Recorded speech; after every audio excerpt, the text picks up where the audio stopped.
So which factions are the strongest in Warhammer 40k right now? Let's talk through the 10 armies that perhaps have most claim to fame to be the strongest armies in the game.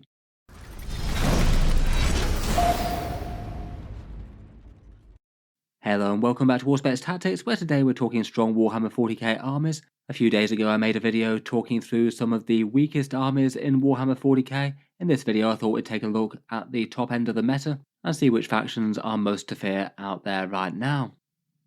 As ever in Warhammer 40k, there are a few different ways that you can assess army strength by data. As a primary metric, I think it is kind of handy to go by overall tournament win percent as a rough and ready metric for which armies are generally stronger in game. I think it does a fairly good job of showcasing the average player's experience with each faction. It does have a few limitations depending on the type of players that might tend to play an army, and not really show up other things like difficulties with certain matchups and things, but I think it does very well as a rule of thumb, and we'll go through the list in this order. For just a couple of other ways to roughly gauge power, we'll also talk through wins at big events and faction play rate at big tournaments. Strong factions do tend to get played a bit more, and weaker factions tend to sink towards the bottom if people lose interest. As I said when I made the weakest armies in 40k equivalent of this video, I would rate game balance as being fairly good for Warhammer 40k right now. The armies on this list with the strongest factions in the game are nowhere near as far ahead as they've often been in Warhammer 40k's past. 10th edition launch, for example, with Genestealer Cult and Aeldari having win rates in the 60 to 70% sort of bracket, and thankfully we're a fair way from that. There's certainly always room for improvement though, and if armies are winning more than their fair share, it does generally imply that people are having an easier time with these factions than some other armies, and certainly for the top end of this list, I'd probably expect them to attract a little bit of negative attention in the next balanced data slate, though I guess we'll see how that goes. Before we get into the top 10 list, here's just the honourable mentions for the ones that I've got at the mid tier at the moment. I think arguably these would be some of the most balanced armies in the game, at least from an external point of view. Not quite being high enough to feature in the top 10 armies video, and not being low enough to feature in the bottom 10. If I get round to it, I might do a separate video talking about these as perhaps some of the more balanced factions in 40k. All these are usable enough with the right list and have won some events. I feel like perhaps out of them, Death Guard might have been having some of the most success on the tournament scene. The Night list tend to do quite well more casually and in smaller RTTs. Leagues of Votan and Space Wolves are both doing okay. The Orcs are a little bit low the rest at win rate 47% rather than 49%. They do seem to have fallen off a bit since the balanced data slate, though I guess there's changes for them just around the corner given that they're one of the next codexes. As ever, some of these could definitely improve with their internal balance. I feel like perhaps chief out of these maybe Chaos Knights and Orcs. Chaos Knights still tend to run overly War Dog heavy, and hopefully Orcs will get a little bit of love for their Daka units as well as all their melee goodness. Getting into the top 10 proper though, and first up on win rate 50%, we've got Drukhari. I feel like Games Workshop did a great job of getting Drukhari into a much better place after the balance update. Between the points cuts, pain token buff and new detachment, they've actually managed to land them in a place where they're a lot more threatening, play a bit more in the way that you'd expect, with a mix of range and melee units rather than just spamming lances, and seem to be strong enough to take down grand tournaments but not outright overpowered. Really a well done and feel good change from Games Workshop all around there. It looks like they've massively risen up in terms of people wanting to play them again, 11th most played out of the 26 main factions, and winning 3 big tournaments, both really quite massive improvements on the previous meta. I'd argue that now the vast majority of the Drukhari roster is pretty viable and interesting. Maybe some of the scariest things are Raiders and Venoms delivering things like Lethal Hesperax with Witches or Incubi with Archons into combat. That move drop charge from the Sky Splinter Assault detachment is pretty excellent, particularly as they get Lance melee. Scourges for move shenanigans and big hitting Dart Lancers are great. Mandrakes are very nice to score. People often tend to run Annoyance Screening Beastmasters to charge up the board, and Cabalite Warriors can provide some nice fire support. Talos and Kronos maybe don't get played as much given that a lot of the focus is on the units in transport, but they're both pretty excellent datasheets in their own right. I don't think tend to be wrong choices. As mentioned, I feel like the Sky Splinter has added a lot of interest to their classic transport style play. The pain tokens giving you big damage boosts, and they're now better in melee due to improving your AP as well. And there's that pretty intimidating enhancement that you could give to an Archon to prevent Overwatch, which is pretty scary when there's no way of interacting with an Incubi unit as it charges you from halfway across the board. At a nice balanced 50% win rate though, they're really not overpowered. They're still kind of glass cannon as you'd expect. The pain tokens might have an element of being a bit snowbally or struggling against armies that don't have very easy kills. And a few units do feel a bit more standout, less interesting. I'd say the Helions in particular perhaps. I'd argue that the homunculi as well don't really add too much for their cost compared to the other characters too. Overall though, the Dark Eldar seem to be in a pretty good place. Next up, and it's kind of nice to see the Aeldari that were dominating the meta before and the Drukhari, which were one of the weakest armies in the game, now both converge at about a 50% win rate. The Craft Worlds are still certainly putting in a strong performance though, 5 big tournament wins since the balanced data slate, and still one of the more popular armies in the game competitively. Now being forced to play a lot more smart though, with hiding units and jumping in and out of terrain, and having the edge taken right off their more overpowered units like Night Spinners or the Incarn. It is kind of funny that it's taken like 4 successive nerfs worth of balance passes to try and get them to this point, but I feel like they're in an okay space right now. More units out of their big number of options are pretty playable than not, and there does seem to be a bit of diversity in what people are taking in lists, even if there are a few staple choices that get picked more than others. Perhaps the single most common Eldari units tend to be their fast-moving objective grabbers with movement shenanigans, things like Shadow Spectres from Forge World, Warp Spiders with the 24-inch jump, and Swooping Hawks bounding on and off the table. But beyond that, there's quite a lot of options. Farseers for plugging in automatic 6 Fate dice, Guardians to farm more, War Walkers and other anti-tank platforms that work really nicely with their Battle Host rerolls, the Autarch Wayleaper to rustle up CP and do lone operative things, maybe with a Phoenix gem. Illican Rangers can give you some annoying lone operative style units with sniper fire, the Avatar of Kane's fairly beefy on the front lines. There's plenty of options for other lone characters like the Solitaire and Death Jester and Fugan, all of which can quite happily run on their own. Support weapons seem to be coming back a bit, and I've noticed a few more people playing some jet bikes or fire dragons. There really are quite a lot of the Aeldari lineup pretty viable right now. As an army though, they're still paying some big premiums for their units, and they need to make the most out of their detachment and overall special rules. Fate dice are still pretty great, but you get far fewer of them, and the movement tricks are nice, but you have to be dead close to ruins and things if you want to reliably make good value out of Phantasm, which is still a massively powerful stratagem, but you need to be standing right by the cover that you need to hide in unless you roll low. Generally for weaknesses, their fragile units mean that they're relying on their movement tricks to stay safe, and if the opponent can get some fast movers or some indirect fire to take things off the board, you could potentially take out a fair amount of pretty valuable models quite quickly. They also maybe don't have an enormous amount of good options to hold primary objectives with, perhaps things like the Avatar or Wraithguard or Wraithblades being some of the slightly better options, and they still do have a fair few underpowered units, maybe Howling Banshees being one of the best examples. Several of the Harlequin and Corsair units don't really seem to be particularly strong and rarely make it into competitive lists as well. In any case, kind of nice to see Aeldari a little bit more in check, but still strong and playable. I think everyone's going to be recovering from their reign of terror at the start of 10th edition for a while though. Next up, we've got some Psychers from Titan in the Grey Knights at win rates around 51%. They seem to have had a very good time since the balanced data slate, going from being kind of underwhelming to 5 big tournament wins and some healthy army performance in general. A sort of lower middling sort of play rate army, 15th most played out of the 26. Kind of easy to get an army together of, though I feel like a few people might be a little bit less tempted by them, given that it seems likely they'll get some sort of range update at some point, though we don't know when.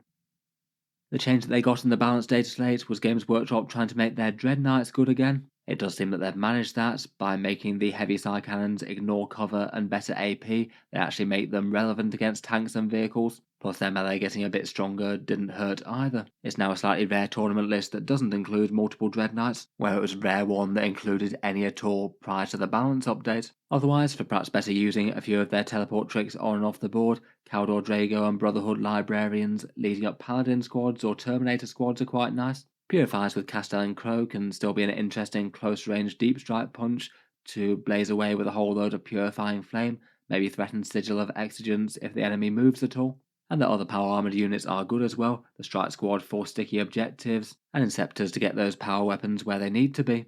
In general, they're an army that can score really quite high with their teleportation redeploys, getting them where they need to go and jumping them on and off the board. And then they add to the teleport tricks with things like the Sigil of Exigence for a rather nice redeploy when you get shot to save that unit for a turn. Mist of Deimos to return to reserve can be kind of massive, and the 3-inch drop stratagem's also a staple as well, delivering some elite Grey Knight melee to exactly where the opponent doesn't want it. For weaknesses, the Dread Knight certainly helped against armoured targets, though it's still probably an overall weakness of theirs. Anything greater than toughness 10 is still going to cause them problems. The teleport tricks perhaps only really get you so far. You still need to commit to objectives to hold points and things, so you can't be putting all of your important units on and off the board every turn. And they do have a sort of smallish roster that's lacking certain roles like infiltrators, and there's some disparity between the datasheets still. I still say the majority of their HQ section kind of lags behind just a few core choices, and maybe out of their other units the Dreadnoughts could use a bit of help. They really don't compete very well with Dread Knights at all these days. Moving up into 7th place, we have the Grey Knights Demon Quarry in the Chaos Demons. Seeming a similar sort of overall win rates, around 51%, but kind of unusually for armies at this sort of level, they've got 0 big tournament wins since the balanced data slate. I do kind of wonder if that's at least partly down to just random chance. I feel like they're strong enough to take down grand tournaments. Their play rate is kind of similar to the Grey Knights, sort of middling around about 14th out of the 26 factions. After the last points changes, I feel like quite a lot more of the index is a lot more interesting than it was. Despite the points increase, nerdlings remain great for interference, nice infiltrating and cheap deep striking for secondary objectives.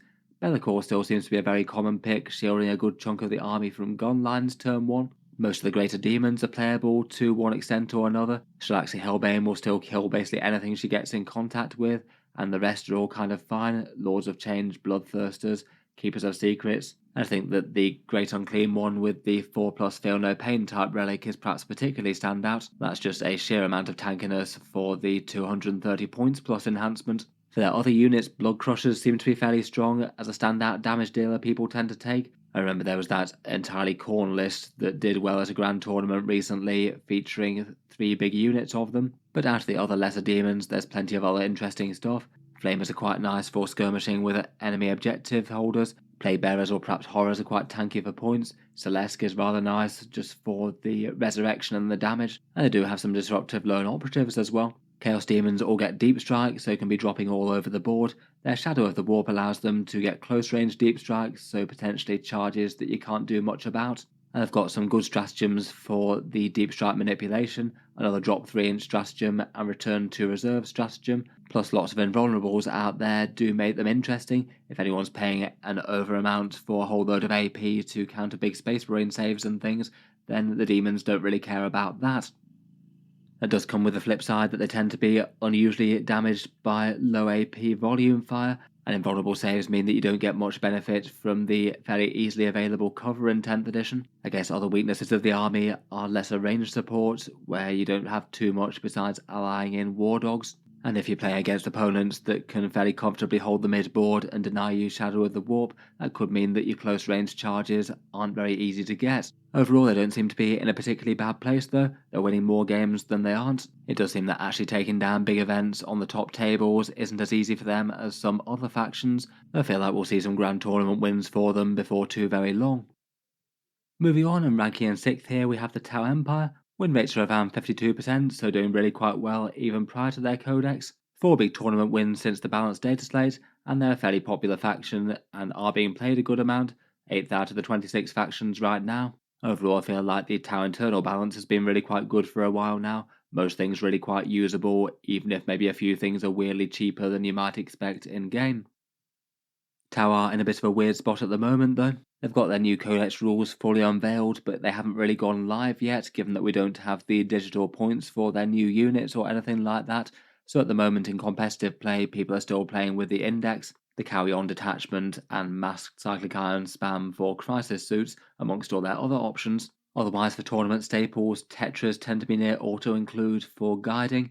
Once the codex points go live, that's probably going to be fairly even between them and stealth suits, I'd guess. Breaches and Devilfish are very nice to clear and take the midfield. There's all sorts of good firepower units they have for the backfield, like Broadsides, Riptides, Hammerheads, Skyrays, and Ghost Keels, all good in their own ways. Basically, all the Crisis commanders are good, and so Shadow Sun, and they have good access to some auxiliary units as well with their Kroot. The Kroot Mercenaries, Hounds, and Vespid can all be good enough for objectives. The standard Kroot Carnivore squad looks like it's going to be particularly stand out when the codex updates, given they've acquired objective control 2 and sticky objectives now, 2 really big advantages. From first impressions of the new book, I feel like the detachments all seem interesting enough. Always fun to see what sort of things wind up getting dominant. I do honestly suspect that the Tau will be putting in good performances with literally all of them, though I guess we'll have to see what sort of builds people settle on. Maybe one will just be discovered to be more efficient than some of the rest. I do feel like Montcar sounds particularly fun with lethal hits and assault in the early game. Seems like one that would get really quite quick tangible benefits for the army, though I guess it might be a little bit counter to Tau, who might want to sit back for a turn or two of firepower before they really try and push up and take down the core of the enemy army. Speaking of which, for weaknesses of the army, they are really quite range focused and that can be an issue for them. At least in recent times, Tower often tended to be an army that does a bit better in the hands of competitive players at grand tournaments compared with more casual players. They need to balance the problems of moving up to take the central objectives while also just not getting their entire army into close combat and melee. And for the most part, they don't tend to have that many really durable things to put in the midfield. Maybe Riptides, Breaches and Devilfish, or perhaps cheap units like Piranhas being some of the better options now. They are also kind of dependent on guiding for good damage as well. If Tetras or Stealth Suits get taken out too early, it could cause issues. And even when you do guide things, it can impact split fire. Could make the shooting phase a bit less obvious, perhaps. The Tau Codex did seem to garner some pretty mixed reception. Several people weren't too happy about the crisis changes, even if it is one way to stop everyone just spamming cyclic ion blasters and calling it a day. Unless Games Workshop messes around with the points in the major way, though, I feel like they're going to remain in a good space. Moving on and placing in 5th, we have the Black Templars, win rates around 52%, and 6 big tournament wins since the balanced data slate. The Templars do seem to be bucking the trend for the Space Marines, with Core Codex Space Marine chapters ranked down at 42%. They do kind of feel like they're in some ways just basically Space Marines plus, getting all the options of the Core Codex and then adding in some really nice extra stuff that not everyone can access. Despite some points hikes in the last data slate, basically all of their units are playable to strong. The Crusader squads just give you cheap mass objective control 2 in the board that scout forward, can be nice with Grimaldus for Feel No Pain. The non-Primaris Crusader squads are weirdly standout still, even at 75 points. Las cannons and multiple melter things are great, particularly an Ironstorm Spearhead for the rerolls. Sword Brethren are pretty much one of the best marine melee units right now, given their mass damage to attacks, and doubly so when they've got a character in the unit, as their buffs help out the character as well, particularly High Marshal Helbrex and the fury that he brings. Then on top of that, any gladiators, repulsors or impulsors are far more efficient for Black Templars than otherwise, as they generally pay 5 points to swap out their heavy stubber for a multi-melter, which is a really big upgrade. Particularly impulsors tend to get played for Black Templars a lot more, as that seems to tip the balance between them being just a good transport and a truly great one. Their Righteous Crusaders detachment does see competitive play. The Templar Vows give you some feel no pain unless you want to swap it out for something else. And they have some other big melee tricks like a 4+ chance to prevent fallback, which could be kind of massive with Sword Brethren, or the option to get 5+ feel no pains on 2 different squads if they wanted, with the 10 Houses Bones enhancement. People do have loads of success with Ironstorm Black Templars as well. It basically means that you can play Space Marine Ironstorm but with extra multi-melters, which is a pretty massive advantage given the built-in rerolls. As mentioned, the non-Primaris Crusader squads work well with that, and it's also not exactly the worst to be able to access some great melee to have a bit of a counterpoint to that detachment. And on top of that, they also do fine with Gladius and Firestorm as well, both of which are good marine detachments too. Firestorm particularly likes the transports with multi-melters. Having those strike at strength 10 with the assault keyword is also very helpful. It definitely feels like Black Templars are capable of tangling with enemies right at the top tables. I guess for weaknesses, they did take some hits to the Space Marine support units with nerfs to things like Scouts and Inceptors, though it doesn't really seem to be holding them back too much. I do think that maybe by a win rate perspective, I think there's a little bit of an element of sub-faction effect here. Some of the people who are trying to play their Space Marines in the most optimal way possible will be jumping to Black Templars to make use of these extra options. I'd say that this is likely to maybe inflate their win rate a little bit more than they'd have otherwise. I'm not saying that's going to be a massive effect in the data though, they're still clearly very strong, and certainly taking down big events in multiples. Moving forward from one zealous bunch of Imperial power armoured Crusaders to some other fanatics, we have the Adepta Sororitas. They're also winning around about 52% of games at the moment. Have also taken down 6 big tournament wins since the balanced data slate, quite a lot of those really quite early on admittedly, and they aren't being played quite as much as the Templars, a fairly low play rate around about 18th of 26. They are a slightly less eclectic faction than some though, I suppose.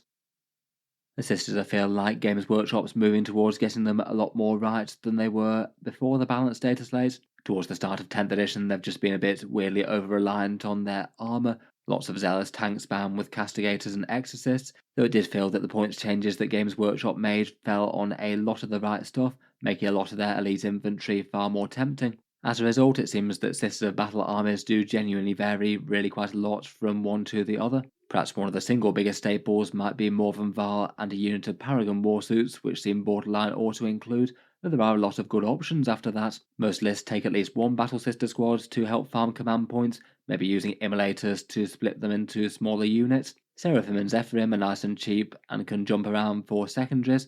Arco-Flagellants or Repentia jumping out of Rhinos can certainly bring the melee might. Both Castigators and Exorcists are still usable. Indirect fire is still very scary, even if you are paying a massive points hike for it now. A Palatine with the Blade of St. Eleanor is also a big staple, a serious melee powerhouse and giving lethal hits to her units. Most of the special characters are nice enough, like the Triumph or Celestine, and small interference units are nice to have, such as the Crusaders, where you can get some very cheap units for action grunts.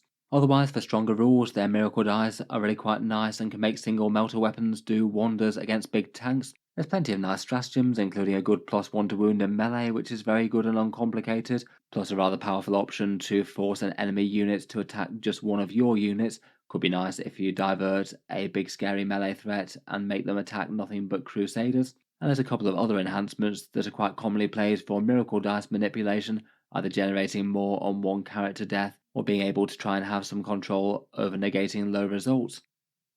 For army weaknesses, quite a lot of their units do still tend to be kind of on the fragile side, given that they're toughness 3. Between that and I think having to make good use of the miracle dice and their stratagems, there may be a little bit of a higher skill army to play for than some. In general, Sisters seem to do a bit better in competitive environments versus more casual ones, needing a bit of emphasis on playing cagey and getting the most out of each unit jumping out from behind terrain, and then really doing something obscene with miracle dice and stratagems and things to inflict some mass damage when you're there. Other potential weaknesses could be things like miracle dice being a touch swingy if you don't manage to get those godly sixes. I'd say the detachment special rule isn't a particularly good standout for them. Hallowed Martyrs can give you some damage boosts as your units take damage, and it will have some effects, but just a bit unreliably and scattergun. In any case, broadly, the Sororitas seem to be in a good place in 40k. A good win percentage and clearly able to take down events at the highest levels when the stars align. Placing on third in this list, and Tzeentch seems to have conspired for the Thousand Suns to be doing at least fairly well in competitive 40k at the moment. Win rates are around about 53%, 4 big tournaments wins since the data slate, though it does seem that there's still a kind of rarely played army out there at the moment, ranking all the way down in 21st at competitive tournaments, so you're not the most likely to run into them, despite seemingly both doing rather well and arguably not being the hardest army to get together if you want to. Thousand Suns basically got no real changes, bar some allied demon things in the balanced data slate. Lists for them don't really tend to vary all that much, though it's not like they've got the biggest unit pool in the world. Magnus is basically auto-includes, being a linchpin of the list and doing the heavy lifting for the damage, both at range and in melee, tending to be backed up by a whole load of Rubik Marines escorting powerful characters, sorcerers that can make them tougher, contribute magical damage, hide them from view, or slow down enemy units. It's definitely not uncommon for some sorcerers to run solo as well. Ahriman often tends to join a big unit of Warflamer Rubik Marines to give them +1 to wound and get an automatic ritual such as Doombolt or cancelling saves. And for more supporting roles for the army, Zangors can be some cheap chaff, Enlightened can do objectives. Some people like to use Scarab Occult Terminators, though they're nowhere near as common as the Rubrics. Mutilith Feast provide a bit of raw might and can also double the range of Kabbalistic rituals. Spawn can be another option for a fairly tough unit with some invulnerable saves. The core of the army absolutely feels like it's the Kabbalistic rituals, giving you powerful options to change things on the board.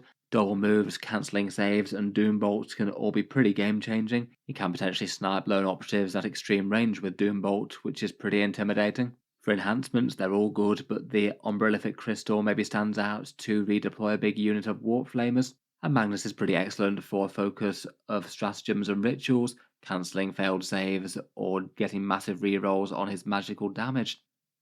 For weaknesses, I would say they don't really have multiple ways to play at the moment. It is Magnus, Rubrics, and Sorcerers, though that is the core of the army, admittedly. Magnus is one that you need to play with carefully, as you need to get enough value out of him that you justify the big points investment, but you also can't afford to get him killed too early, otherwise you're not going to have enough damage, and you've basically just lost a quarter of your list in one go. When you take a sum total of their core units and sorcerers they're likely to have on the board, you don't actually really have all that much damage defense or speed overall, and you absolutely need to make great use of those Kabbalistic rituals to get as many unfair advantages as you can, as otherwise in a straight fight it's probably not going to end well. Overall, cool to see them doing so well. I wouldn't say that they're the most easy army to play in the world though. Definitely lots of big options and decisions that can be good if got right, or pretty disastrous if got wrong. Finally though, we have the two standout factions of 40k at the moment. Ranking in second are the Adeptus Custodes.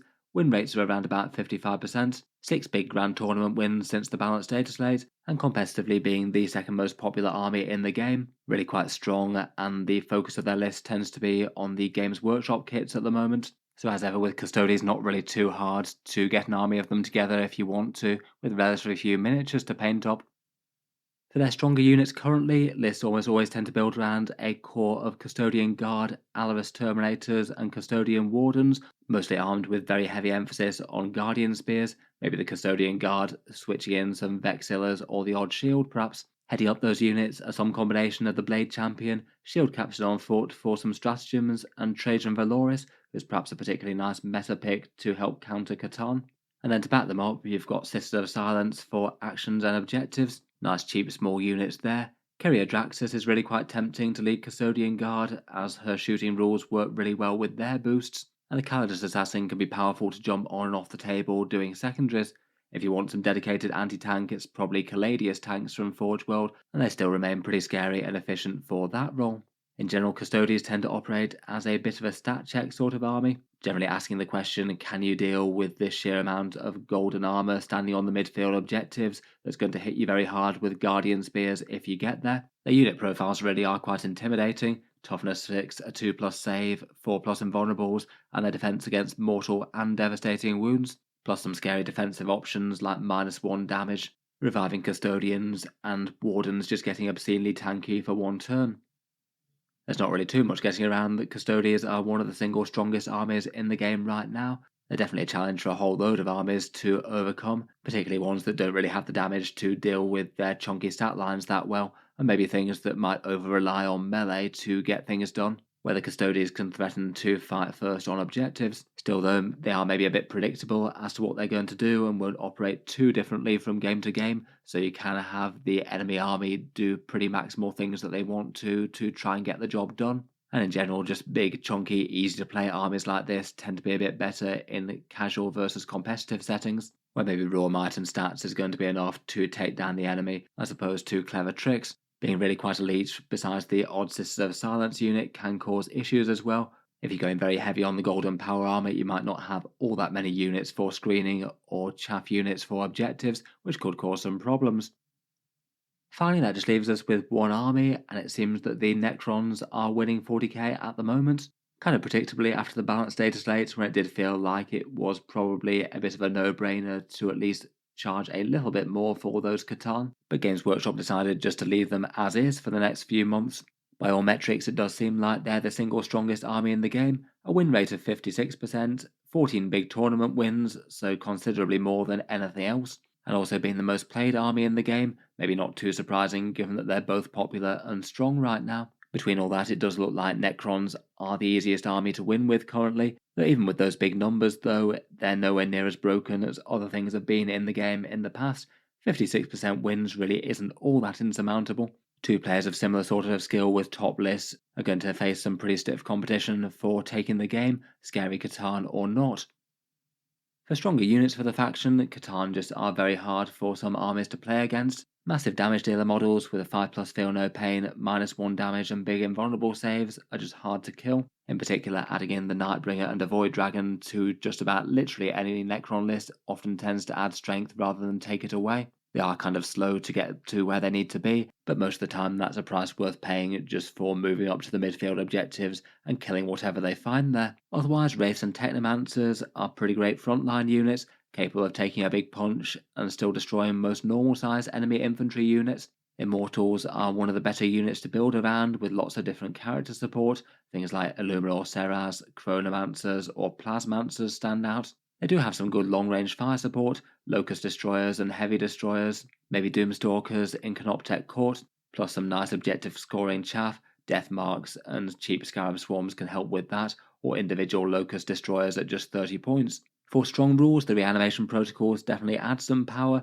It's maybe not quite as easy to build them sky high as it was with Lich Guard blocks at the start of the edition, but they are going to give your opponent target priority troubles, and it's likely that they will leave some things damaged, as not that many things can just wipe out a Catan in one go, or a big block of Wraiths. For the detachments, it's Canoptek Court and Hypercrypt Legion that get played the most. Canoptek Court for big rerolls on Wraiths and Doomstalkers and the like. They also have some big stratagem shenanigans, such as hiding a unit from being shot and reactive moves, plus an infiltrate enhancement for first turn charge Wraiths if you want them. And the Hypercrypt Legion gives you some teleporting Necrons, which are nice for the Catan in particular, warping around the board and getting 3-inch deep strikes if they want them, plus being good for scoring objectives, and it's extra good for the Monolith if you want to run one of those.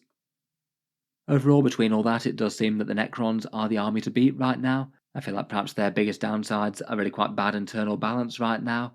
Wraiths with Technomancers and Catan seem to oppress quite a fair few other options. There are still units in the roster that could arguably use some help. Things like Warriors, Triarch, Praetorians, or maybe Trazyn the Infinite stand out a bit there. I guess one weakness is that there's pretty much no chance that Catan don't get points adjustments at the next balance pass, so we might only have another month or so worth of them being super undercosted. Looking at matchups, it looks like Thousand Sons maybe do a little bit unusually well against Necrons, I guess throwing out some big mortal wounds with Doom Bolt, Warp Flamers with +1 to wound, and the sheer might of Magnus are all good enough things that could still threaten the toughest of the Necron units. Trajan Valoris does seem to be particularly nice to counter Catan as well, ignoring modifiers. So anyway, I hope you've enjoyed a quick rundown of some of the strongest threats out there in Warhammer 40k right now. Definitely a good few armies out there with some scary stuff they can put on the table, though it is nice to see that they're not so crazily oppressive as some armies have been in the past. Let me know your thoughts on them down in the comments below, and if you'd like to see more like this, then feel free to check out the top 10 weakest 40k armies one. I'll leave that links down in the video description. If you've enjoyed the video, then feel free to subscribe to Auspex Tactics. I'll certainly keep the regular 40k videos coming. I do tend to post new ones just about every day. Finally, if you have been enjoying all the videos on the channel, I would just like to mention that Auspex Tactics does have a Patreon page as well, and you can find that linked in the video description if you'd like to help support and keep these videos coming. Channel patrons do get a fair few advantages, seeing certain videos early, regular votes to see what sort of things come next on the channel, and automatic entry into the regular prize giveaways with a chance to win some big model kits each month. If any of that sounds good to you, or you'd just like to help support, the link is down in the video description below. In any case, a massive thank you for listening, and I'll hope to see you guys next time.